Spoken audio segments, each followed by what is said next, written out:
ಆತ್ಮೀಯ ವಿದ್ಯಾರ್ಥಿಗಳೇ, ತಮ್ಮೆಲ್ಲರಿಗೂ ಆನ್ಲೈನ್ ತರಗತಿಗೆ ಸ್ವಾಗತ.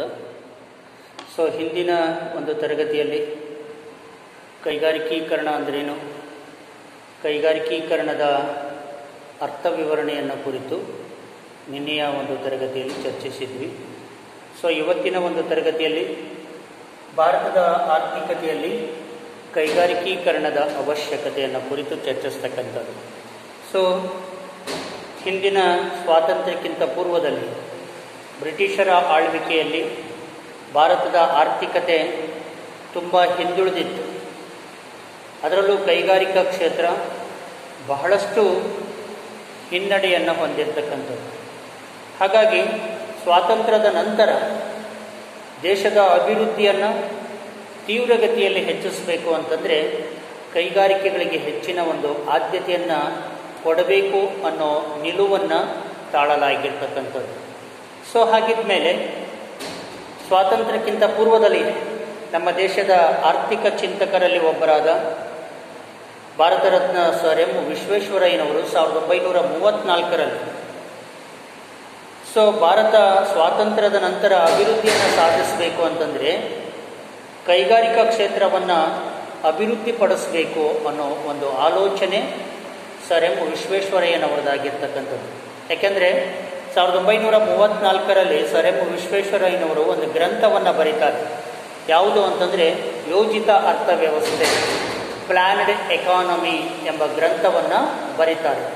ಆ ಗ್ರಂಥದಲ್ಲಿ ಒಂದು ವ್ಯಾಖ್ಯಾನವನ್ನು ಕೊಟ್ಟಿರ್ತಕ್ಕಂಥದ್ದು ಕೈಗಾರಿಕೀಕರಣ ಇಲ್ಲವೇ ವಿನಾಶ ಎಂಬ ಒಂದು ವ್ಯಾಖ್ಯಾನವನ್ನು ಕೊಟ್ಟಿರ್ತಕ್ಕಂಥದ್ದು. ಅಂದರೆ ಸ್ವಾತಂತ್ರ್ಯದ ಬಳಿಕ ಭಾರತ ಸರ್ಕಾರ ಕೈಗಾರಿಕೆಗಳನ್ನು ಹೆಚ್ಚು ಸ್ಥಾಪನೆ ಮಾಡದೇ ಇದ್ದರೆ, ಅಭಿವೃದ್ಧಿಯನ್ನು ಸಾಧಿಸದೇ ಇದ್ದರೆ, ಅಥವಾ ಕೈಗಾರಿಕೆಗಳಿಗೆ ಆದ್ಯತೆ ಕೊಡದೇ ಇದ್ದರೆ, ಕೈಗಾರಿಕೆಗಳ ಉತ್ಪಾದಕತೆಯನ್ನು ಹೆಚ್ಚಿಸದೇ ಹೋದರೆ ಅಭಿವೃದ್ಧಿ ಏನಾಗುತ್ತೆ, ಹಿನ್ನಡೆಯಾಗುತ್ತೆ, ವಿನಾಶವಾಗ್ತೀವಿ ಆರ್ಥಿಕವಾಗಿ ಅನ್ನೋದು ಸರ್ ಎಂ ವಿಶ್ವೇಶ್ವರಯ್ಯನವರ ಅಭಿಪ್ರಾಯವಾಗಿತ್ತು.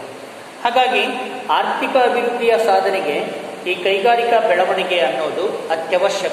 ಯಾವುದೇ ಒಂದು ದೇಶ ಆರ್ಥಿಕವಾಗಿ ತೀವ್ರಗತಿಯಲ್ಲಿ ಅಭಿವೃದ್ಧಿಯನ್ನು ಸಾಧಿಸಬೇಕು ಅಂತಂದರೆ ಆ ದೇಶ ಕೈಗಾರಿಕಾ ಕ್ಷೇತ್ರಕ್ಕೆ ಹೆಚ್ಚು ಆದ್ಯತೆ ಕೊಟ್ಟಾಗ ಮಾತ್ರ ಅಭಿವೃದ್ಧಿಯನ್ನು ಹೊಂದಲಿಕ್ಕೆ ಸಾಧ್ಯ. ಇವತ್ತು ನಾವು ಮುಂದುವರಿದ ದೇಶಗಳನ್ನು ಗಮನಿಸ್ತಾ ಇದ್ದೀವಿ.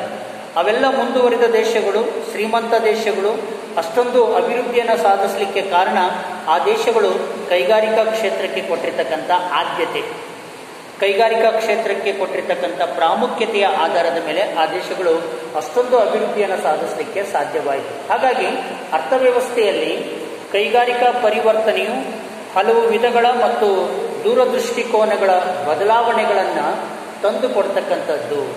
ಶೀಘ್ರಗತಿಯ ನಗರೀಕರಣ, ಕೈಗಾರಿಕಾ ಸಮುದಾಯಗಳ ಉಗಮ, ಕೈಗಾರಿಕೆ ಮತ್ತು ಶ್ರಮದ ಸಂಕೀರ್ಣತೆಯ ರಚನೆ, ಶ್ರಮಶಕ್ತಿಯ ಪರಿಮಾಣಾತ್ಮಕ ಬೆಳವಣಿಗೆ, ಕಾರ್ಮಿಕ ಸಂಘಗಳ ಅಭಿವೃದ್ಧಿ, ವೈಜ್ಞಾನಿಕ ಆಡಳಿತ ನಿರ್ವಹಣೆ ಮೊದಲಾದಂತಹ ಒಂದು ವಿಚಾರಗಳು ಇಲ್ಲಿ ಬದಲಾವಣೆಯಾಗಬೇಕು ಅಂತಂದರೆ ಕೈಗಾರಿಕೀಕರಣಕ್ಕೆ ನಾವು ಆದ್ಯತೆ ಕೊಡಲೇಬೇಕು.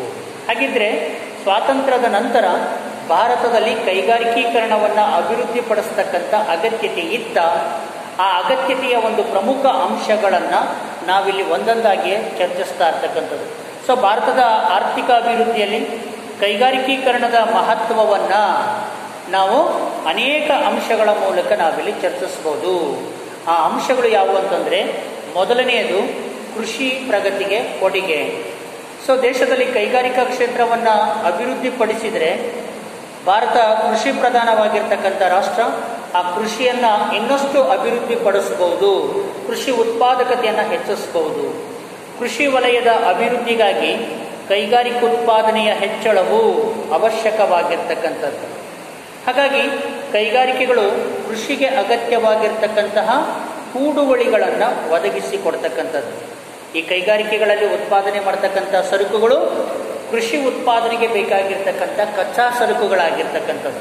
ಹಾಗಾಗಿ ಈ ಕೈಗಾರಿಕೆಗಳು ಕೃಷಿಗೆ ಬೇಕಾಗಿರ್ತಕ್ಕಂತಹ ಹೂಡುವಳಿಗಳನ್ನು ಒದಗಿಸ್ತಕ್ಕಂಥದ್ದು. ಅಂದರೆ ವ್ಯವಸಾಯಕ್ಕೆ ಬೇಕಾಗಿರ್ತಕ್ಕಂಥ ಯಂತ್ರಗಳು, ಯಂತ್ರೋಪಕರಣಗಳು, ರಾಸಾಯನಿಕ ಗೊಬ್ಬರಗಳು, ಕೀಟನಾಶಕಗಳು ಮೊದಲಾದವುಗಳನ್ನು ನಾವು ಕೈಗಾರಿಕೆಗಳಲ್ಲೇ ಉತ್ಪಾದನೆ ಮಾಡ್ತಾ ಇದ್ದೀವಿ. ಈ ಉತ್ಪನ್ನಗಳನ್ನು ಕೃಷಿಗೆ ಒದಗಿಸಿದಾಗ ಮಾತ್ರ ಕೃಷಿ ಅಭಿವೃದ್ಧಿಯಾಗುತ್ತೆ ಅನ್ನೋದು. ಸೊ ಕೈಗಾರಿಕಾ ಅಭಿವೃದ್ಧಿಯಾಗದೇ ಇದ್ದರೆ ವ್ಯವಸಾಯಕ್ಕೆ ಇವ್ಯಾವ ಸರಕುಗಳು ಕೂಡ ದೊರೆಯೋದಿಲ್ಲ. ಆದ್ದರಿಂದ ಕೃಷಿ ವಲಯದಲ್ಲಿ ಉತ್ಪನ್ನದ ಹೆಚ್ಚಳಕ್ಕೆ ಕೈಗಾರಿಕಾ ವಲಯದ ವಿಕಾಸ ಅತಿ ಅವಶ್ಯಕ ಅನ್ನೋದನ್ನು ಅಲ್ಲಗಳೆಯೋ ಹಾಗಿಲ್ಲ. ಹಾಗೆಯೇ ಕೃಷಿ ಉತ್ಪನ್ನಗಳನ್ನು ಬಳಸಿಕೊಳ್ಳೋದಕ್ಕೆ ಕೈಗಾರಿಕಾ ಅಭಿವೃದ್ಧಿಯ ಅವಶ್ಯಕತೆ ಇರ್ತಕ್ಕಂಥದ್ದು. ಕೃಷಿಯು ಕೂಡ ಕೆಲವೊಂದಿಷ್ಟು ಕೈಗಾರಿಕೆಗೆ ಬೇಕಾಗಿರ್ತಕ್ಕಂಥ ಕಚ್ಚಾ ಸರಕುಗಳನ್ನು ಪೂರೈಕೆ ಮಾಡ್ತಾ ಇರ್ತಕ್ಕಂಥದ್ದು. ಫಾರ್ ಎಕ್ಸಾಂಪಲ್ ಹತ್ತಿ ಆಗಿರ್ಬೋದು, ಸೆಣಬು ಆಗಿರ್ಬೋದು, ಕಬ್ಬು ಆಗಿರ್ಬೋದು, ಎಣ್ಣೆ ಬೀಜ ಆಗಿರ್ಬೋದು, ಇನ್ನೂ ಮುಂತಾದ ಕೃಷಿ ಉತ್ಪನ್ನಗಳನ್ನು ಕೈಗಾರಿಕೆಗಳಿಗೆ ಬೇಕಾಗಿರ್ತಕ್ಕಂಥ ಕಚ್ಚಾ ವಸ್ತುಗಳಾಗಿ ಪೂರೈಕೆ ಮಾಡ್ತಕ್ಕಂಥದ್ದು. ಹಾಗಾಗಿ ಈ ಕೃಷಿ ಅವಲಂಬಿತ ಕೈಗಾರಿಕೆಗಳು ಅಂತ ಏನು ಕರೀತಾ ಇದ್ದೀವಿ, ಹತ್ತಿ ಬಟ್ಟೆ ಕೈಗಾರಿಕೆ, ಸೆಣಬು ಕೈಗಾರಿಕೆ, ಸಕ್ಕರೆ ಕೈಗಾರಿಕೆ ಮತ್ತು ಎಣ್ಣೆ ಬೀಜ ಕೈಗಾರಿಕೆಗಳು, ಇವನ್ನ ಅಭಿವೃದ್ಧಿ ಪಡಿಸದೇ ಹೋದರೆ ಈ ಕೃಷಿಯಲ್ಲಿ ಉತ್ಪಾದನೆ ಮಾಡ್ತಕ್ಕಂಥ ಈ ಕಚ್ಚಾ ಸರಕುಗಳಿಗೆ ಬೆಲೆನೇ ಇರೋದಿಲ್ಲ. ಆ ಸರಕುಗಳು ಉಪಯೋಗಕ್ಕೆ ಬರಲಿಕ್ಕೆ ಸಾಧ್ಯವೇ ಇಲ್ಲ. ಅಂದರೆ ಕೈಗಾರಿಕಾ ಅಭಿವೃದ್ಧಿ ಆದಾಗ ಮಾತ್ರ ಕೃಷಿ ಉತ್ಪನ್ನಗಳನ್ನು ನಾವು ಹೂಡುವಳಿಗಳಾಗಿ ಬಳಸಿಕೊಳ್ಳಲಿಕ್ಕೆ ಸಾಧ್ಯವಾಗುತ್ತೆ. ಹಾಗಾಗಿ ಕೈಗಾರಿಕಾ ಪ್ರಗತಿಯು ಕೃಷಿ ಉತ್ಪನ್ನಗಳಿಗೆ ಬೇಡಿಕೆಯನ್ನು ಅಧಿಕಗೊಳಿಸೋದ್ರ ಮೂಲಕ ಕೃಷಿ ವಲಯದ ಬೆಳವಣಿಗೆಗೆ ನೆರವಾಗ್ತಕ್ಕಂಥದ್ದು ನಾವು ಕಾಣ್ತಾ ಇದ್ದೀವಿ. ಹಾಗಾಗಿ ಸ್ವಾತಂತ್ರ್ಯದ ನಂತರ ದೇಶದಲ್ಲಿ ಕೈಗಾರಿಕಾ ಕ್ಷೇತ್ರವನ್ನು ಅಭಿವೃದ್ಧಿಪಡಿಸ್ತಕ್ಕಂತಹ ಅನಿವಾರ್ಯತೆ ಇತ್ತು ಅನ್ನೋದು. ಎರಡನೆಯ ಅಂಶ ಅರ್ಥವ್ಯವಸ್ಥೆಯ ಆಧುನೀಕರಣಕ್ಕೆ ನೆರವು. ಸೊ ಕೈಗಾರಿಕೀಕರಣವು ಅರ್ಥವ್ಯವಸ್ಥೆಯ ಇತರೆ ವಲಯಗಳ ಅಭಿವೃದ್ಧಿಗೆ ತನ್ನದೇ ಆದ ಕೊಡುಗೆಯನ್ನು ನೀಡತಕ್ಕಂಥದ್ದು. ಸಾರಿಗೆ ಮತ್ತು ಸಂಪರ್ಕಗಳ ಬೆಳವಣಿಗೆ, ಈ ಸಾರಿಗೆ ಮತ್ತು ಸಂಪರ್ಕಗಳ ಬೆಳವಣಿಗೆಗೆ ಕೈಗಾರಿಕೆಗಳು ಅತ್ಯವಶ್ಯಕ.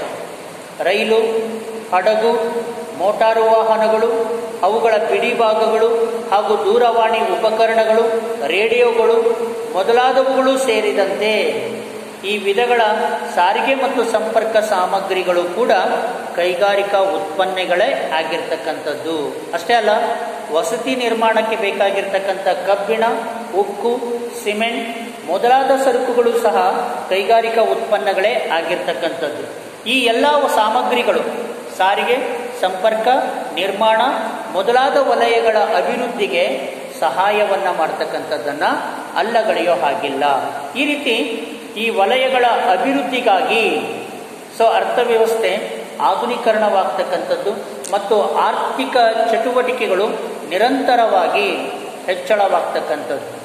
ಈ ಪ್ರಕಾರ ಈ ಕೈಗಾರಿಕೆಗಳು ರಾಷ್ಟ್ರದ ಅಭಿವೃದ್ಧಿಗೆ ಮಾತ್ರವಲ್ಲದೆ ಅರ್ಥವ್ಯವಸ್ಥೆಯ ಆಧುನೀಕರಣಕ್ಕೂ ಕೂಡ ತನ್ನದೇ ಆದಂಥ ಕೊಡುಗೆಯನ್ನು ನೀಡ್ತಾ ಇರ್ತಕ್ಕಂಥದ್ದು. ಹಾಗಾಗಿ ಭಾರತ ಸ್ವಾತಂತ್ರ್ಯ ನಂತರ ಕೈಗಾರಿಕಾ ಅಭಿವೃದ್ಧಿ ರಾಷ್ಟ್ರಕ್ಕೆ ಅನಿವಾರ್ಯವಾಗಿತ್ತು ಅನ್ನೋದು. ಆ್ಯಂಡ್ ಮೂರನೆಯ ಮಹತ್ವದ ಅಂಶ ಉದ್ಯೋಗಾವಕಾಶಗಳ ಸೃಷ್ಟಿ. ಇಲ್ಲಿ ಕೈಗಾರಿಕೆಗಳ ಬೆಳವಣಿಗೆಯು ನಿರುದ್ಯೋಗ ನಿರ್ಮೂಲನಕ್ಕೆ ಬಹಳಷ್ಟು ಸಹಾಯ ಮಾಡ್ತಕ್ಕಂಥದ್ದು. ಭಾರತದಂತಹ ದೇಶದಲ್ಲಿ ಇದು ಬಹಳಷ್ಟು ಮುಖ್ಯವಾಗಿರ್ತಕ್ಕಂಥ ಸಂಗತಿ. ಯಾಕೆಂದರೆ ಹೊಸದೊಂದು ಕೈಗಾರಿಕೆ ಸ್ಥಾಪನೆಯಾದರೆ ಅದು ಅದರ ಉತ್ಪಾದನಾ ಸಾಮರ್ಥ್ಯಕ್ಕೆ ತಕ್ಕಂತೆ ಸಾವಿರಾರು ಜನರಿಗೆ ಉದ್ಯೋಗ ಅವಕಾಶಗಳನ್ನು ಒದಗಿಸಿಕೊಡ್ತಕ್ಕಂಥ ಶಕ್ತಿಯನ್ನು ಹೊಂದಿರತಕ್ಕಂಥದ್ದು. ಹಾಗಾಗಿ ಉದ್ಯೋಗ ಅವಕಾಶಗಳ ಒಂದು ಸೃಷ್ಟಿಯ ದೃಷ್ಟಿಯಿಂದ ಬೇರೆ ಯಾವುದೇ ವಲಯವೂ ಕೂಡ ಕೈಗಾರಿಕೆಗಳಿಗೆ ಸಾಟಿ ಇಲ್ಲ. ಕೈಗಾರಿಕೆಗಳು ಒದಗಿಸಿಕೊಡುವಷ್ಟು ಉದ್ಯೋಗ ಅವಕಾಶಗಳನ್ನು ಬೇರೆ ಯಾವ ವಲಯಗಳು ಕೂಡ ಉದ್ಯೋಗ ಅವಕಾಶಗಳನ್ನು ಒದಗಿಸಿಕೊಡಲಿಕ್ಕೆ ಸಾಧ್ಯ ಇಲ್ಲ. ಹಾಗಾಗಿ ಕೃಷಿಯು ಅಭಿವೃದ್ಧಿಯಾದಂತೆ ಅದರಿಂದ ಹೊರಬಂದಂಥ ಶ್ರಮಿಕರಿಗೆ ಕೆಲಸವನ್ನು ಒದಗಿಸಲಿಕ್ಕೆ ಈ ಕೈಗಾರಿಕೆಗಳು ಅತ್ಯವಶ್ಯಕ. ಕೃಷಿ ಅಭಿವೃದ್ಧಿಯಾದಂತೆ, ಕೃಷಿ ಆಧುನೀಕರಣ ಆದಂತೆ, ಕೃಷಿಯಲ್ಲಿ ಯಂತ್ರೋಪಕರಣಗಳನ್ನು ವ್ಯಾಪಕವಾಗಿ ಬಳಸಿಕೊಂಡಂತೆ ಅಲ್ಲಿ ಕಾರ್ಮಿಕರನ್ನು ನಾವು ತೆರವುಗೊಳಿಸಬೇಕಾಗುತ್ತೆ. ಅಲ್ಲಿ ತೆರವುಗೊಂಡಿರ್ತಕ್ಕಂತಹ ಕೃಷಿ ಕಾರ್ಮಿಕರಿಗೆ ಕೈಗಾರಿಕೆಗಳು ಅಭಿವೃದ್ಧಿಯಾದರೆ ಕೈಗಾರಿಕೆಗಳಲ್ಲಿ ಉದ್ಯೋಗ ಅವಕಾಶಗಳನ್ನು ಒದಗಿಸಿಕೊಡಲಿಕ್ಕೆ ಸಾಧ್ಯವಾಗ್ತಕ್ಕಂಥದ್ದು ಅನ್ನೋದು. ಹಾಗಾಗಿ ಆರ್ಥಿಕ ಅಭಿವೃದ್ಧಿಯೊಂದಿಗೆ ಕೃಷಿಯ ಯಾಂತ್ರೀಕರಣವನ್ನು ಅನುಸರಿಸೋದ್ರಿಂದ ಬಹಳಷ್ಟು ಕೃಷಿ ಕಾರ್ಮಿಕರಿಗೆ ಇಲ್ಲಿ ನಿರುದ್ಯೋಗವೇ ಗತಿಯಾಗ್ತಕ್ಕಂಥದ್ದು. ಈ ನಿರುದ್ಯೋಗಿಗಳನ್ನು ಹೀರಿಕೊಳ್ಳಲಿಕ್ಕೆ ಅಂದರೆ ಆ ನಿರುದ್ಯೋಗಿಗಳ ಶ್ರಮವನ್ನು ಉಪಯೋಗಿಸಿಕೊಳ್ಳಲಿಕ್ಕೆ ಕೈಗಾರಿಕೆಗಳು ಬೆಳವಣಿಗೆ ಆಗ್ತಾ ಇರಬೇಕು. ಬೆಳವಣಿಗೆ ಆಗದೇ ಇದ್ದರೆ, ಕೈಗಾರಿಕೆಗಳು ಅಭಿವೃದ್ಧಿ ಆಗದೇ ಇದ್ದರೆ ಅವರು ಮತ್ತಷ್ಟು ಕೃಷಿಯನ್ನೇ ಅವಲಂಬಿಸಬೇಕಾಗುತ್ತೆ. ಅವರ ನಿರುದ್ಯೋಗದ ದಾರುಣಕತೆ ಹೆಚ್ಚಳವಾಗ್ತಕ್ಕಂಥದ್ದು. ಅಷ್ಟೇ ಅಲ್ಲದೆ ಕೃಷಿಯ ಪ್ರಗತಿಯೂ ಕೂಡ ಹಿನ್ನಡೆಯಾಗ್ತಕ್ಕಂಥದ್ದನ್ನು ನಾವಿಲ್ಲಿ ಕಾಣ್ತಾ ಇದ್ದೀವಿ. ಹಾಗಾಗಿ ಇವತ್ತು ಕೃಷಿ ಅಭಿವೃದ್ಧಿ ಆಗಬೇಕು ಅನ್ನೋದಷ್ಟೇ ಅಲ್ಲ, ಇವತ್ತು ಕೈಗಾರಿಕೆಗಳು ಅಭಿವೃದ್ಧಿ ಆದಂತೆ, ಕೈಗಾರಿಕೆಗಳು ಹೆಚ್ಚು ಹೆಚ್ಚು ಸ್ಥಾಪನೆಯಾದಂತೆ, ಕೈಗಾರಿಕೆಗಳನ್ನು ವಿಸ್ತರಣೆ ಮಾಡಿದಂತೆ ಇಲ್ಲಿ ನಿರುದ್ಯೋಗವನ್ನು ಹೋಗಲಾಡಿಸಿ ಉದ್ಯೋಗಾವಕಾಶಗಳನ್ನು ಹೆಚ್ಚು ಹೆಚ್ಚು ಸೃಷ್ಟಿ ಮಾಡಬಹುದು. ದೊಡ್ಡ ದೊಡ್ಡ ಕೈಗಾರಿಕೆಗಳನ್ನು ಸ್ಥಾಪನೆ ಮಾಡಿದಾಗ ಸಾವಿರಾರು ಲಕ್ಷಾಂತರ ಜನರಿಗೆ ಉದ್ಯೋಗಾವಕಾಶಗಳನ್ನು ಒದಗಿಸಿಕೊಡಲಿಕ್ಕೆ ಸಾಧ್ಯವಾಗ್ತಕ್ಕಂಥದ್ದು. ಅದರಲ್ಲೂ ವಿಶೇಷವಾಗಿ ನಮ್ಮಂಥ ದೇಶಗಳಲ್ಲಿ ಜನಸಂಖ್ಯಾ ಬಾಹುಳ್ಯವನ್ನು ಹೊಂದಿರತಕ್ಕಂಥ ರಾಷ್ಟ್ರಗಳಲ್ಲಿ ಕೈಗಾರಿಕೆಗೆ ಆದ್ಯತೆ ಕೊಡದೇ ಹೋದರೆ ನಿರುದ್ಯೋಗದ ಪ್ರಮಾಣ ಮತ್ತಷ್ಟು ಹೆಚ್ಚಳವಾಗ್ತಕ್ಕಂಥದ್ದು. ಆ ಕಾರಣದಿಂದಾಗಿ ಸ್ವಾತಂತ್ರ್ಯದ ನಂತರ ಸ್ವತಂತ್ರ ಭಾರತದ ಸರ್ಕಾರ ಅನೇಕ ದೂರದೃಷ್ಟಿಕೋನದ ಒಂದು ಆಲೋಚನೆಯ ಮೇರೆಗೆ ಇಲ್ಲಿ ಕೈಗಾರಿಕೀಕರಣ, ಕೈಗಾರಿಕಾ ಕ್ಷೇತ್ರವನ್ನು ಅಭಿವೃದ್ಧಿಪಡಿಸ್ತಕ್ಕಂಥ ಒಂದು ಅವಶ್ಯಕತೆ ಭಾರತಕ್ಕೆ ಅತ್ಯಗತ್ಯವಾಗಿತ್ತು. ಇನ್ನೂ ಹಲವಾರು ಈ ಕೈಗಾರಿಕೀಕರಣದ ಅವಶ್ಯಕತೆಯ ಪ್ರಾಮುಖ್ಯತೆಯನ್ನು ಬಿಂಬಿಸ್ತಕ್ಕಂಥ ಅಂಶಗಳನ್ನು ಮುಂದಿನ ತರಗತಿಯಲ್ಲಿ ನಾವು ಇನ್ನಷ್ಟು ಸವಿಸ್ತಾರವಾಗಿ ಚರ್ಚೆ ಮಾಡ್ತಾ ಹೋಗೋಣ.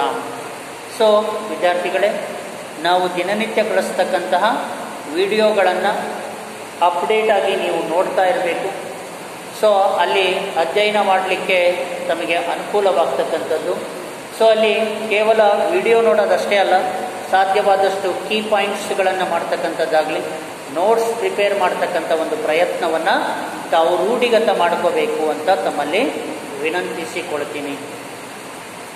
ಓಕೆ, ಉಳಿದಂತಹ ಕೈಗಾರಿಕೀಕರಣದ ಅವಶ್ಯಕತೆಯ ಮಹತ್ವದ ಇನ್ನೂ ಕೆಲವು ಪ್ರಮುಖ ಅಂಶಗಳನ್ನು ಮುಂದಿನ ತರಗತಿಯಲ್ಲಿ ಸವಿಸ್ತಾರವಾಗಿ ಚರ್ಚೆ ಮಾಡೋಣ. ಓಕೆ, ಧನ್ಯವಾದಗಳು.